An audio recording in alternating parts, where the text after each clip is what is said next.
Good afternoon. I'm Nathan Hatch, president of Wake Forest University. I welcome you again to our series, Voices of Our Time.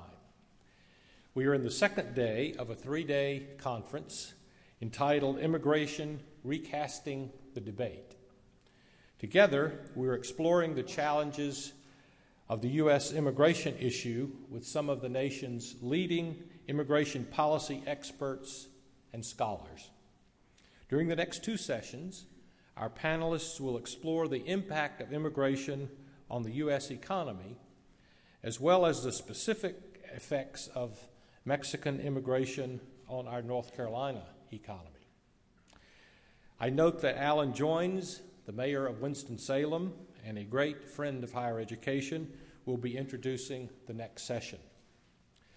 Thus far, we have heard observations based on superb research and many thought-provoking perspectives on this vital national issue.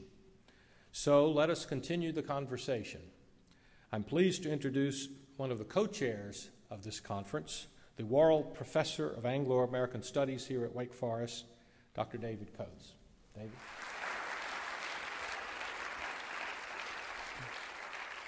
Ladies and gentlemen, you are most welcome to this, the third session of the Thursday. We turn now to the political economy of contemporary migration. And to guide us through this crucial aspect of our general theme, we are fortunate to be joined by two of the most prestigious and widely respected scholars in the appropriate field. Our first speaker, Gordon Hanson, is the director of the Center on Pacific Economies and Professor of Economics at the University of California, San Diego.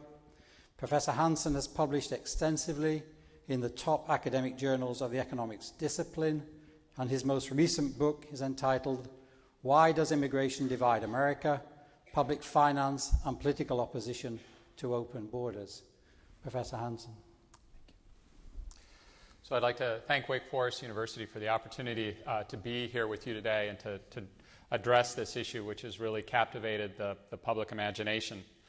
So I think the reason a lot of us are here is not just because of immigration in general, but because of illegal immigration in particular. It's the fact that there are 12 million unauthorized immigrants in the United States that has brought the issue to national attention and created the political debate. So the simple point I want to make to you today is that we've arrived at this situation because of conscious choices that we've made. It's not an example of a system that's broken. It is a system. Some of us may not like the outcomes. Some of us may not like the way in which we're currently managing immigration. But there is a logic to the way in which illegal immigration works in the United States. So I'm going to try and give you an economist perspective on how we think about illegal immigration. So to do that, what I'd like to do is divide my remarks into two parts. First, I'm going to be talking about the causes of immigration and the causes of illegal immigration in particular. And then move on to talk about how the economic causes and consequences of immigration shape the politics of immigration. And conclude then with thoughts about what was missing in the last round of discussions of immigration reform that prevented it from being successful. Successful in the sense of actually achieving a legislative outcome that had support. So a lot of the discussion we've had so far has focused on immigration from Mexico, and there's good reason for that. Mexican immigration accounts for 30% of total immigration in the United States and close to 60% of illegal immigration. If we add Central America to Mexico, we get close to 70% of the unauthorized immigrants who are in the United States. So the issue of illegal immigration is, to a large part, an issue of our economic relations with our neighbors. So when an economist thinks about immigration, what we think about is economic factors that motivate people to move from one location to another. And the most obvious thing to look at is what are the income earning opportunities that individuals have in the two countries. So if you think about what those income opportunities are for, say, a young Mexican male and let's choose someone in their late 20s who has about 9 years of education. So that among male Mexican workers, that would put them right about in the middle of Mexico's labor force in terms of experience and in terms of skill. Were that young man to stay in Mexico, he could expect to earn about $2 an hour, adjusted for the U.S. cost of living. If that young man were simply to cross the border, find a job in the United States, legal or illegal, he could expect to earn, after a process of adjusting to the U.S. environment, making contacts, he could expect to earn somewhere between $8.50 and $9 an hour. So when economists look at this, what's natural for me to think is, this makes all the sense in the world. You have in Mexico an environment where labor productivity is low.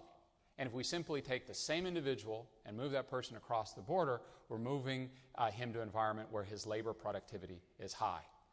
So simply from a perspective of economic efficiency, what you want to see happen is to move labor from an environment to an environment where it can be most effectively utilized. Now, obviously, economists aren't the ones running immigration policy. There's a lot more to it than simply thinking about wage differences and simply thinking about productivity differences. But I think it's essential that we keep in mind that this is a driving force behind immigration, and it's also an important factor in terms of why immigration from a global perspective is a good thing. The motivation for immigration is the same as the motivation for international trade or international capital flows, to take advantages of differences in prices in different locations.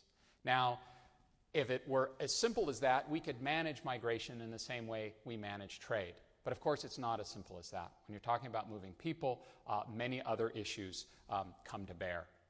So if it were also as simple as that, we would have had high levels of immigration from Mexico for decades. It's not like income differences between the two countries are a new phenomenon. So I want to highlight for you are recent changes, and by recent I mean over the last couple of decades, that have made immigration more than just a trifling phenomenon, something of central importance both to Mexico and the United States. So our simple economic logic is going to, in terms of thinking about the factors that drive immigration, you want to think about factors associated with labor supply and factors associated with labor demand. And here I'm going to take a long historical perspective and one that's as simple as possible. Think about what's happened to U.S. labor supply over the last 50 years. The dominant fact was the U.S. baby boom. That is, after World War II, individuals came back from making war and decided to make babies. And they made a lot of babies. So over the next 20 years later, when all those babies entered the labor force, what we had was a surge in growth in potential workers. Now, what came afterwards was the baby bust. So after that surge in workers entering the labor force, what we then had was a dearth in the supply of workers. In Mexico, what we had was also a baby boom. But Mexico's baby boom came after the U.S. baby boom by about 15 years. And in terms of complementing, in terms of solving the problem of that dearth in labor supply in the United States, Mexico's baby boom was perfectly timed. So that is, Mexico's baby boom really takes off in 1960. Now, in Mexico's case, it's not driven by World War II. What it's driven by is changes in mortality of young children. What we had was a country that was still primarily rural, but that was enjoying dramatic advancements in infant and maternal health. And the result was dramatic increases in the number of children who survive. So around 1980, what's happening? Well, the U.S. baby boom has started to play itself out in terms of growth of Mexico's labor force. Mexico's baby boom is just getting going in terms of contributing workers to Mexico's economy. So we have a decline in the growth of U.S. labor supply. At the same moment, we have a dramatic increase in the growth of Mexico's labor supply. So again, in economic terms, what do you want to do in that situation? Well, move labor from where it's abundant to where it's scarce, move it from Mexico to the United States. So that's part one of our story of what's changed.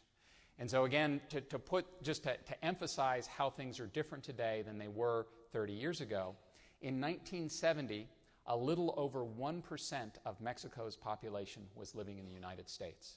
The U.S. just wasn't that big of a deal in terms of where Mexicans were working.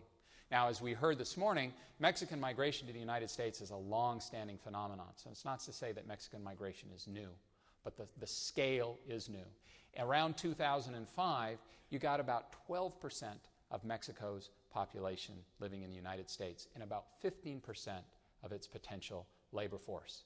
So what happened in that 30-year period? Well, one is this point I've just emphasized, this increase in Mexico's labor supply at a time when the U.S. labor supply was growing slowly. So the second part of the story is labor demand.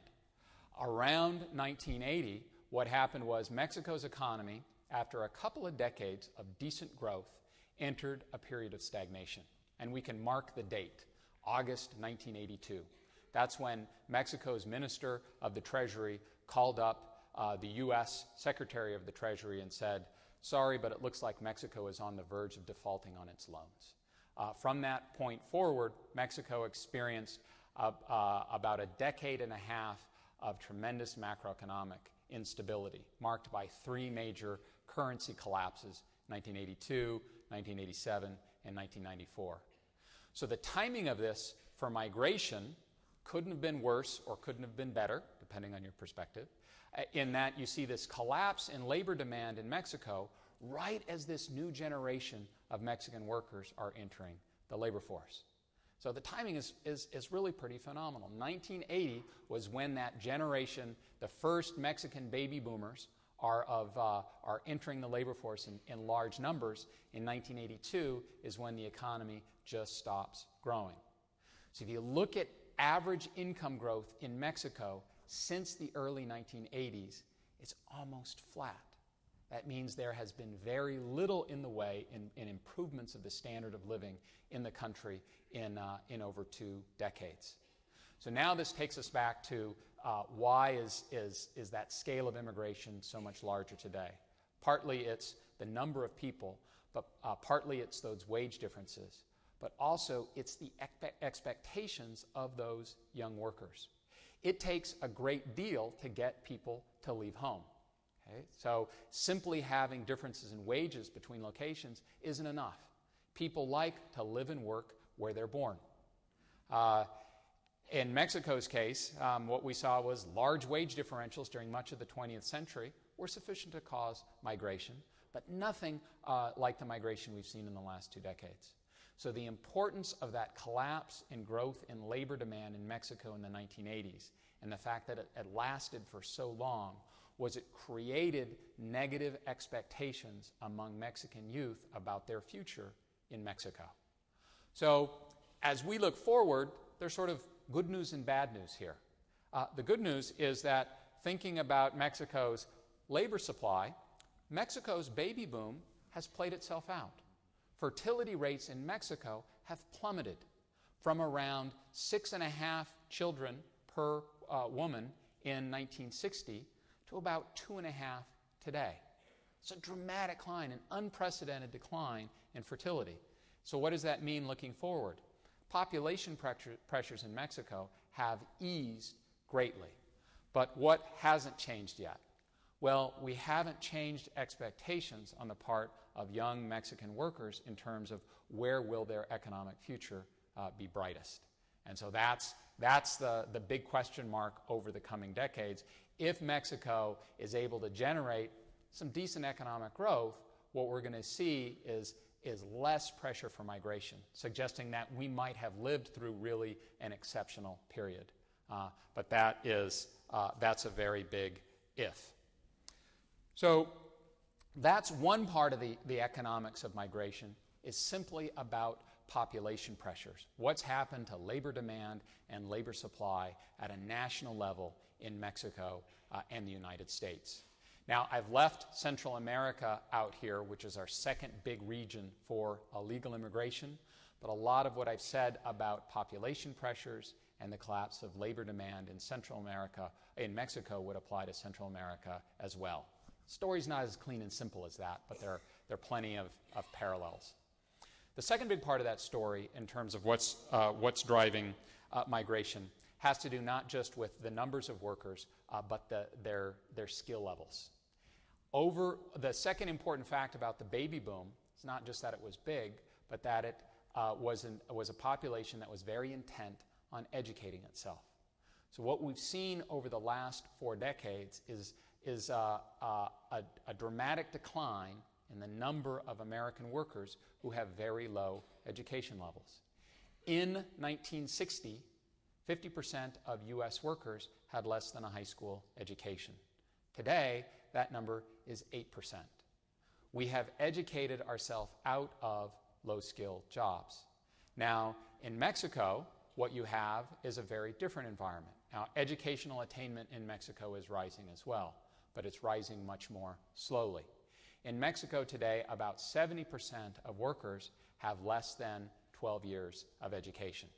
So again, from an economic perspective, you say, look, low-skilled labor, less educated labor is abundant in Mexico. It's scarce in the United States. What type of labor should we expect to see moving? Well, the labor that's scarce in one place and abundant in another place. So as we've seen this process of immigration, what has it done? It's brought in workers who are in relatively short supply in the United States. So if we look at where immigrants are most concentrated, they're concentrated in low-skilled occupations. Now, all of this is making it sound like adjusting to immigration is an easy process. It's filling these needs in the U.S. economy. It's equilibrating differences in labor supply and labor demand in the two countries.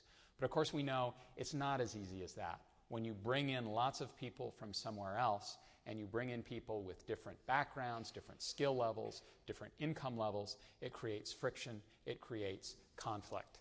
So as an economist, what are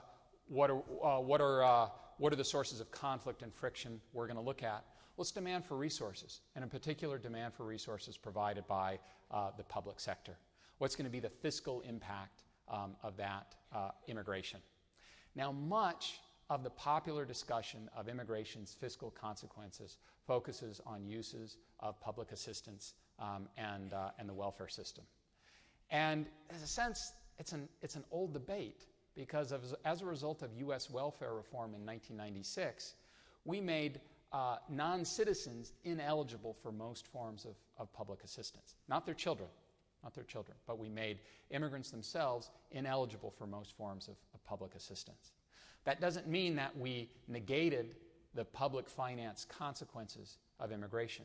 What we've brought in are lots of young people who are having kids. And what do those kids need to do? They need to go to school. So again, we've got this aging baby boom population, which says we're done with paying for our kids' education. You've got this young immigrant population, which wants to send their kids to school, and that's created demand for public resources, in particular for school finance, which puts pressures on taxpayers.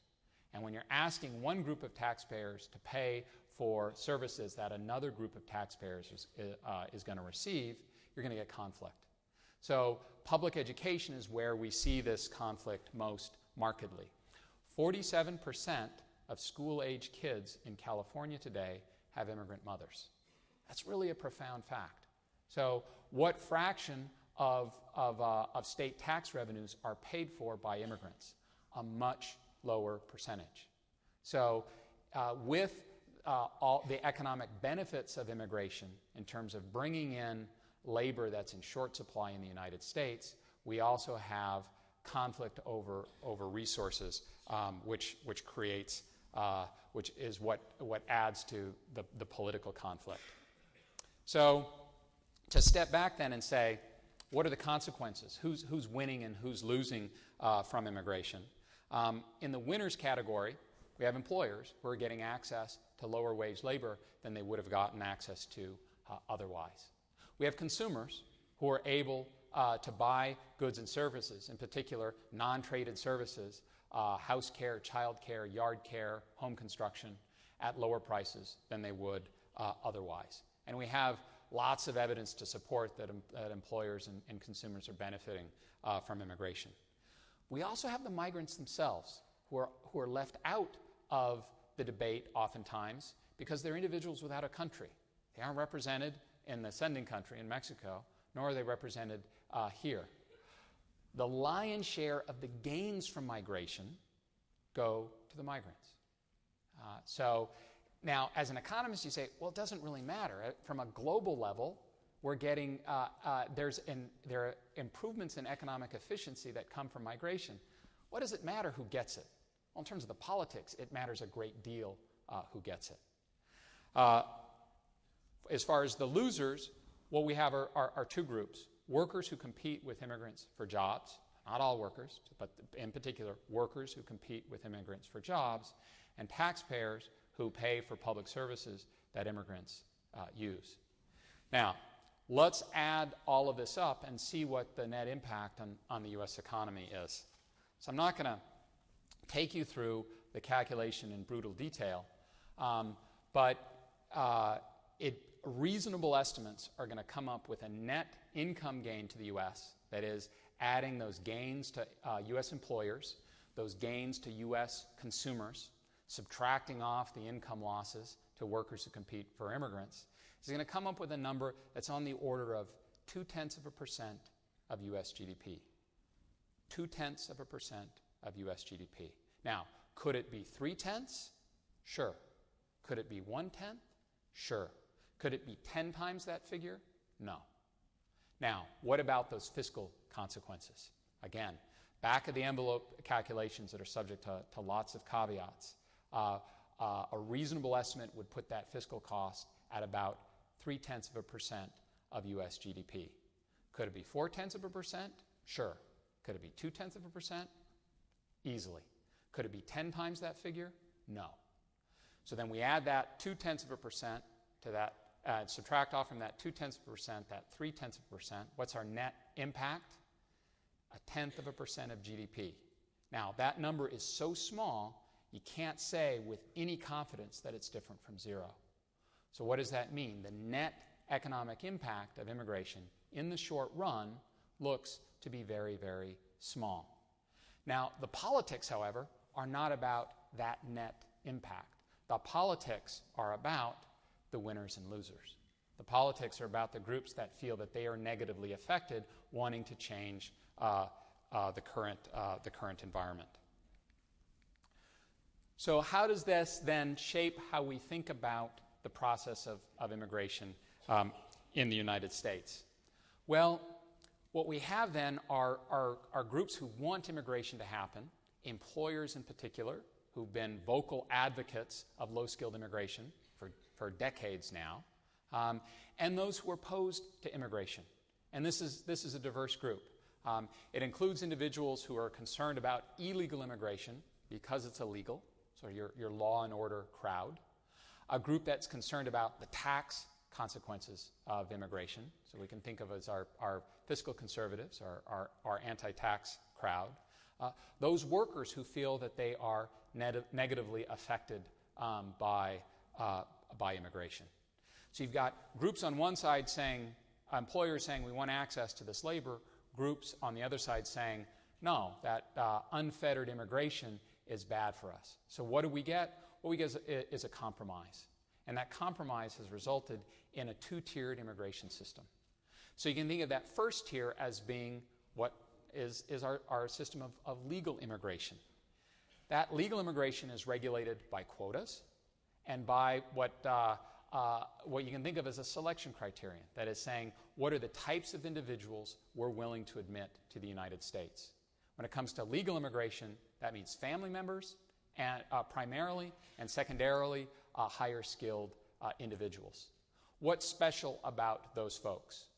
They have observable characteristics that make them desirable as immigrants. They're family members or they're skilled.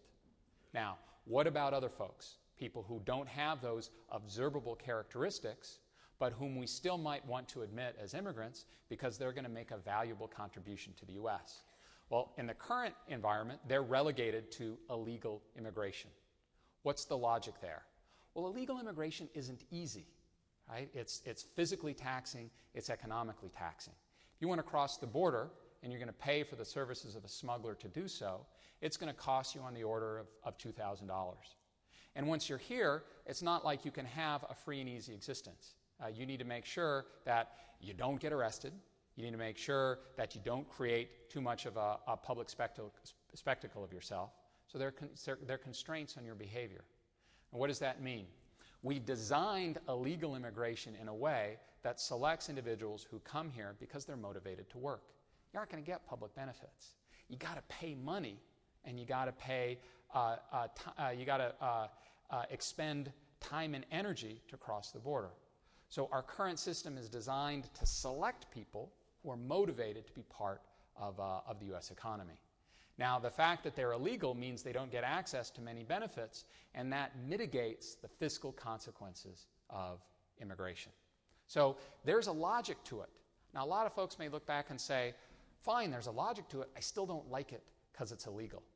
Well, if you're going to generate political support, and here's my closing point.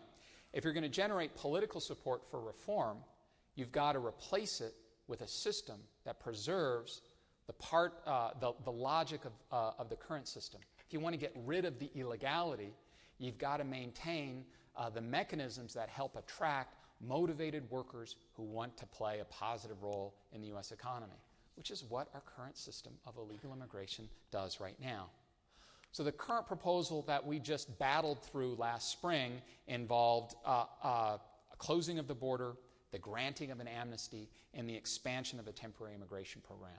It didn't generate sufficient political support to pass. So what was missing in those proposals? Well, I would say three things. One is burden sharing.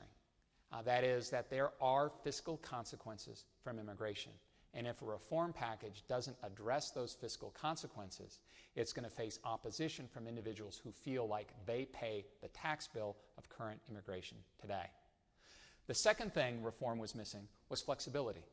That is, one of the great things in terms of the economics of illegal immigration is that you bring in the workers U.S. employers want, when they want them, and where they want them. They're a very flexible labor force in terms of their timing, in terms of their occupation, and in terms of where in the country they show up to work. If you want to replace that with a temporary immigration program, it's got to be flexible. And the system that was put on the table didn't give U.S. employers the confidence that it was going to meet their needs. So you weren't getting support from one of the primary proponents of continued low-skilled immigration. And the final thing I think was missing was incentives. Incentives for the immigrants themselves to find a way of being long-term productive members of the U.S. economy. As one of the things that the U.S. public seems to like about the current immigration is that it gives individuals an incentive to assimilate, to become part of U.S. culture, to become part of U.S. economic life. One of the things that makes the U.S. public nervous about temporary immigration is you make that two-tier system permanent. There are no opportunities to graduate to become a permanent resident and ultimately a citizen. So as we go forward and we think about the next round, what that round of immigration reform has got to do is it's got to make sure that the proponents of immigration and of low-skilled immigration in particular like the package that's on the table. And those who feel that they're hurt by immigration feel that they're going to get compensation in some kind. So at risk of being glib, you can describe our current system as one where we put up big barriers, okay? But we let in people who are motivated. And if we want to replace that with something different, it's got to preserve something like the logic of the current system. Thank you very much.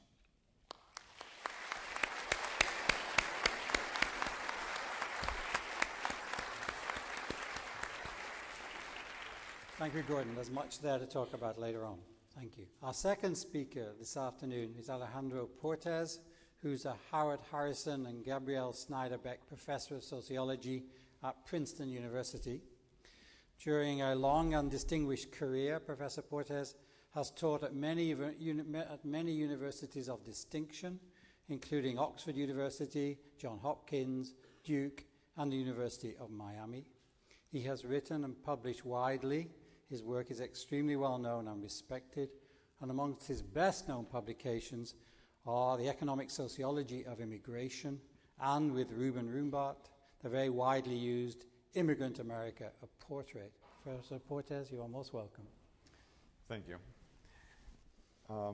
I think that that's a tough act to follow, and there are many points, I think that many points of convergence. I will be presenting less figures than words, not because we sociologists do not use a lot of figures, but for the purpose at hand, I think that it would be interesting to begin with some citations. This is what Teddy Roosevelt had to say back in 1918. There can be no 50-50 Americanism in this country. There is room here only for 100% Americanism, only for those who are American and nothing else.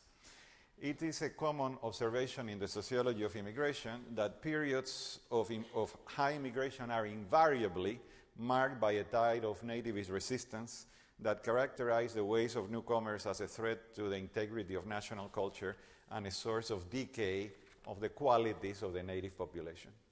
These pronouncements are commonly issued by both crusading journalists and pundits, Our Broken Borders at 6 p.m. on CNN every day, and by academics who cloak it in the garb of scientific knowledge. The statement by Teddy Roosevelt back at the beginning of the century is exemplary of that genre. But by the beginning of a new millennium, one would have surmised that the pseudo-patriotism and the anti-foreign denunciations that fill so many tracks in the 19th and early 20th century would have really gone out of fashion. I mean, that we would have grown out of them through education and so on. Indeed, an increasing process of globalization and the patent reality of living in an interdependent world should have put pay to the most ardent isolationists. Not so, not really. The correlation between periods of high immigration and heightened xenophobia and nationalism continues to hold, and this time it is even endorsed by well-known intellectuals. So this is what Professor Samuel Huntington of Harvard had to say, and I'm not going to read from the Hispanic challenge all of that, except the bottom lines. Quote, "The old European immigrants were absorbed into the core, but the new immigration from Asia and Latin America, above all those from Mexico, is challenging that identity, that core." Echoing Madison Grant, the author of the Passing of the Great Race, published in 1916, the new defenders of national purity expressed the fear that the foreign element in the past or present will end up Germanizing, Italianizing, and these days Mexicanizing America. Indeed, good chunks of the country were in their time Germanized and Italianized, and these are celebrated today as integral parts of American history and key elements of what makes this a great nation. The fears expressed by Huntington and his followers, I surmise, are likely to go the same way. There is indeed no small irony, if you think of it, in the ambivalent portrayals of immigration to America in the past and at present. It is reviled and attacked when it is actually taken place, and then it becomes celebrated after a period of time when the first generation has passed from the scene and its descendants, the second and third generation, are able to reivindicate the achievements of their forebears. Indeed, a good part of American literature is made up of nostalgic retrospectives of the trials and the accomplishments of immigrants by their children and grandchildren. Jews and Italians, earlier in the century, if you go to New York, a good chunk of New York literature and theater is made out of these retrospectives. Chinese, Cubans, and Mexicans today. Based on the record, it is just as predictable that nativist voices will continue to rise against this looming immigration disaster, as it is happening now, every day at 6 o'clock, and in public radio, certainly, as that a revisionist history about current arrivals from Asia and from Latin America be written sometimes later. But this cycle that I have referred to in the public domain, it's a cycle of public opinion. It's a cycle at the surface of things in terms of the ideologies and the public debate. This cycle of negative and positive stereotyping only skims the surface of the phenomenon of immigration. This is because successive images emerge in the realm of public opinion, where serious understanding of the dynamics underlying the process, including the role of public opinion itself in these dynamics, is lacking. These views are erroneous because immigrant flows are not initiated solely by the desire and the dreams of people in other lands. They are not an invasion, but by the designs and interests of well-organized groups in the receiving country, primarily employers in labor-intensive sectors of the economy. Indeed, up to a point, public opposition to immigration can play in the hands of these groups precisely by maintaining newcomers in a vulnerable and dependent and therefore more exploitable position than if they had some recourse to the law. Underneath, indeed, the debates about immigrant exclusion and assimilation, which take the form of either intransigent nativism, push them all out, or forced assimilationism, make them Americans as fast as possible, there is the hard reality of economic interest and economic survival. There are also real concerns about the growth prospects of this nation, dependent, as it has always been, on its labor supply. In the post-industrial era, the American labor market has become increasingly bifurcated into an upper tier of professional and technical occupations that require advanced credentials and to which the baby boomers and their children usually crowd because they require, and a lower tier of manual occupations requiring mainly physical strength and a few skills in large sectors of the American economy such as agriculture, construction, the food industry, and personal services. This is a quote from the U.S. Congressional Budget Office summarizing a report about the future labor needs of America. And it says, as you can see, that the U.S. economy faces a demographic challenge to its future growth. Among the native-born population, fertility rates are falling, workers are growing older and better educated, and labor force participation rates are flattening. However, the economy continues to create a large number of less skilled jobs that favor younger and less educated workers. The report continues, barring unlikely increases in productivity growth rates, expansion of the workforce is crucial to sustain growth in the labor-intensive industries that generate the greatest number of less skilled jobs. So in a sense, the labor supply for those sectors of the American economy is being squeezed by a pincer movement that is, I think, outlined previously by Professor Hanson, declining fertility rates, less workers on the one hand, and rising education, less workers to perform menial, low-paid service at the bottom of the economy, especially as those jobs become stigmatized. So it's a pincer movement that leaves that. By reason, in a sense, labor immigration provides the answers to these needs of the American economy. Clearly, by reasons of size, geographical proximity, and history, Mexico became the real labor reservoir for the American economy. It needed to be a large country to do that. This huge economy of ours, surpassing at present of latest estimate $13 trillion, which is more than the 15 largest European economies combined, generates a huge labor demand at both ends of the hourglass, at both ends of the labor market, at the top and at the bottom. Mexico is not really a poor, but a middle-income nation. Yet its proximity to the United States and the approximate 7-to-1 wage gap for manual labor creates a continuous incentive for peasant and workers to seek to join their connationals already in the United States. And these forces have been identified, not lessened, by something that is important to point out, the signing of the North America Free Trade Agreement that in effect liberated tradables and technological and money markets while keeping the labor market bottled up that is repressed as in the past. These realities of the American political economy are conveniently swept aside by self-appointed defenders of Americanisms and doomsayers about the consequence of immigration. It is easy from academic perch of privilege to pontificate about largely illusory threats while ignoring these facts of economy on the ground. For the same Mexican worker that is so harshly derided in nativist tracts is the same worker for whom thousands of American enterprises, from mom-and-pop businesses to large corporations, are clamoring. The same Congressional Budget Office report had this to say. This is from reports from the Bureau of Labor Statistics, which expects that between 2002 and 2012, the number of U.S. jobs will increase by 21 million, and there will be a total of 56 million job openings after accounting for worker turnover.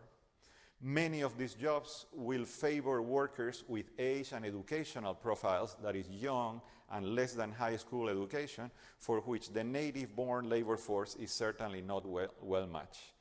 By 2004 already, the foreign-born share of workers was highest in less skilled occupations such as farming, janitorial services, construction, and food preparation, where between 20 and 38% of workers in those sectors were already immigrants. Not only differences between countries, but differences within countries in propensities of migration require explanation.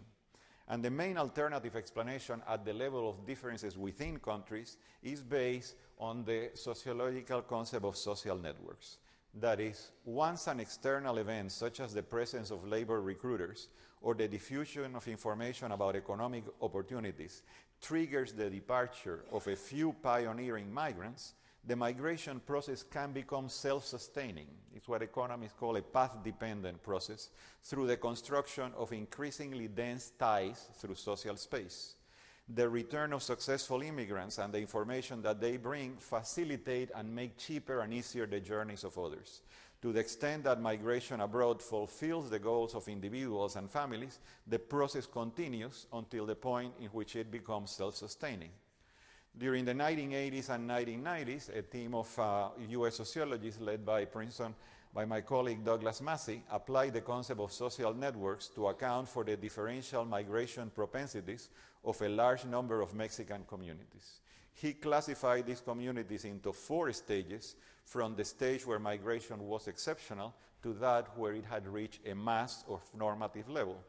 And this is what Massey and his colleagues that is concluded in a trenchant, it's a succinct statement of their findings. Quote, the first migrants who leave for a new destination have no social ties to draw upon, and for them migration is costly. After the first migrants have left, however, the potential costs of migration are substantially lower for the friends and relatives left behind. Because of the nature of kinship and friendship structures, each new migrant expands the set of people with social ties to the destination area. Networks are actually established not only between migrants and their kin and friends in countries of origin, but between migrants and their employers here. Every time a building contractor or a restaurant owner approaches one of his Mexican or Central American migrant workers for a referral, every time the manager of a corporate chain contacts one of his cleaning subcontractors for additional services, they mobilize networks that run deep into Mexico, Central America, and other sending nations. As businesses in a number of sectors come to rely more and more on immigrant workers, it is only logical that openings be filled through those networks, as they provide actually the most efficient means often and the most reliable means to meet needed labor pools. Indeed, if we see the problem of labor supply, on the one hand, the desire of these migrants, and the huge labor demand in this economy, the fit between the needs of thousands of US firms for manual labor and the motivations of Mexican and Central American workers to take these jobs as a means to fulfill their life's aspirations is so strong as to defy up to today any attempt at repression. Build fences at the strategic places in the border, and the flow just moves elsewhere, braving the desert and death if necessary, as we have seen. build more fences, and tunnels will be built under it, or they will be bypassed in other forms. So the peculiar gap, we are facing here a peculiar gap between the public discussion of ideologies, that is, send them out, repress it, and so on, and the realities on the ground. That is a flow that continues and that is welcome, if not by everyone, certainly by key sectors of the American economy. This is what I would call the disconnect. The disconnect between the left side of the ideologies, the public discourse that we hear, and the realities on the other side of an hourglass labor market requiring this kind of labor force, the structural need for foreign labor at both ends of the markets, and the social networks that keep this machine together with great resilience despite repression. Restrictionist cries for enforcement of the border have moved Republican and Democratic administrations alike to pour more and more money into the Border Patrol during the last 20 years in a vain effort to stem this labor flow. What is the result? By 2005, the Border Patrol had become the largest arms-bearing branch of the federal government, except for the military itself, with a budget of about $2 billion. The country has precious little to show for this massive expenditure in personnel and equipment. The flow from the south of the border gives no sign of abating. Every year during the last decade, the Border Patrol reported around 1 million apprehensions and deportations. The figure oscillates over more or less 1 million. A repeated trial models by my colleague Thomas Spenshade calculated about 15 years ago the possibility of apprehension at the border in any single trial at about a third, 0.33.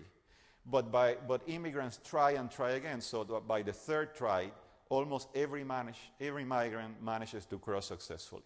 Although Border Patrol apprehension statistics are really not persons but caseload figures rather than actual individuals, the high probability of successful entry after repeated trials makes them actually a conservative estimate of the size of the unauthorized flow every year. Spenshade estimated that while the correlation between apprehensions at the border and the actual size of the unauthorized immigrant is very high, it's about 0.9, the flow exceeded apprehensions by a factor of 2.2, that is more than double. More recent estimates by Massey and others indicate that despite the massive increase in the size of the Border Patrol, the probability of apprehension at the border in any one entry has actually declined from that 0.33 to about estimated about 0.2 at present. Why the reason for this decline is that you just keep spending all this money at the border, increasing the Border Patrol, building the fences, and migration not only continues, but the probability of apprehension in any one try increases. The main reason for that decline is that as border enforcement has increased, unauthorized border crossing has become more professionalized and has shifted to more remote points. What previously was a self-initiated move by the Mexican migrant peasant who crossed unaided the border close to an urban area has now become a highly organized operation by bands of full-time smugglers. Actually, the going price, they tell me in Mexico City, has gone up to $3,000, which had become to gain the attention of even the drug mafias. So what was before a labor movement, a simple labor movement, is becoming increasingly close to a criminal operation as an unintended consequences of militarization or of border repression. This cat and mouse game at the border certainly has not had the effects predicted by the ideologies, but it has not been without effects. The effects are different, and they are, for the most part, unintended. The first effect, of course, is an increasing number of migrant deaths, as crossing points have become more distant and more difficult. People brave the border to come because of this feat, and today close to 500 would-be migrants currently lose their lives in the Arizona desert and elsewhere every year. The second consequence of this militarization and repression is the increasing cost of the journey, as migrants are forced to rely more and more on professional smugglers. This increasing difficulty and cost of border crossing has not deterred the flow. as we know, but has instead rendered it more permanent. The previously cyclical pattern in which migrant workers came to harvest crops and engage in other seasonal work prior to returning home have been stopped in its track by the militarization of the border. So that movement, I want to stress this, that cyclical movement not only filled the needs of American agriculture and some of the labor needs, but was also good for Mexico. It kept the families back home. It kept remittances flowing. It did not create any of these problems. The result of the militarization of the border is exactly the opposite as that intended by your cultural nationalists and others, namely to increase the population, the clandestine population on this side of the border and keep it bottled up here. One of the reasons is because if you are going to pay $3,000 to cross one time, you don't want to keep paying the same amount every year. So migrants who used to come back and forth in a regular movement and maintain tax now stay on this side of the border. Eventually they bring their spouses. Eventually they have children. This in turn, this bottling up of this, which accounts for the rapid growth of the unauthorized population, is not the flow of labor migration. It's the fact that it's not going back home. It's not returning. And that in turn, and very importantly, is leading to the depopulation of towns and regions in Mexico, which is contrary to the interest, to the purpose of the goals of national development there. Already in the last intercensal period, a third of Mexican municipalities were reported as losing population. And there are plenty of ghost towns already in Mexico revived only during the feast of the patron saint. The rise of this permanent unauthorized population has had in turn two important corollaries. The first is the gradual movement east of this population in search of greater employment opportunities and greater security. This is what we see in states like this. That is the move east of the... so this mass demographic movement has transformed what was purely a regional phenomenon, undocumented immigrants mostly in the Southwest and Midwest, into a national one. Only 15 years ago, unauthorized immigrants were found overwhelmingly in the southern states plus Illinois. Today, they are present in all 50 states and increasing numbers along the eastern seaboard, as we have seen in states like North Carolina, Tennessee, Georgia, and so on. So, come to reflect of that. Repression and militarization, so dear to the self-appointed guardians of national integrity, ends up having exactly the opposite effects as intended, creating a permanent population in a situation of disadvantages, turning it from a regional to a national phenomenon. The second and more serious consequence, how are we doing on time? The second and more serious consequence is what happens to the children of this migrant population.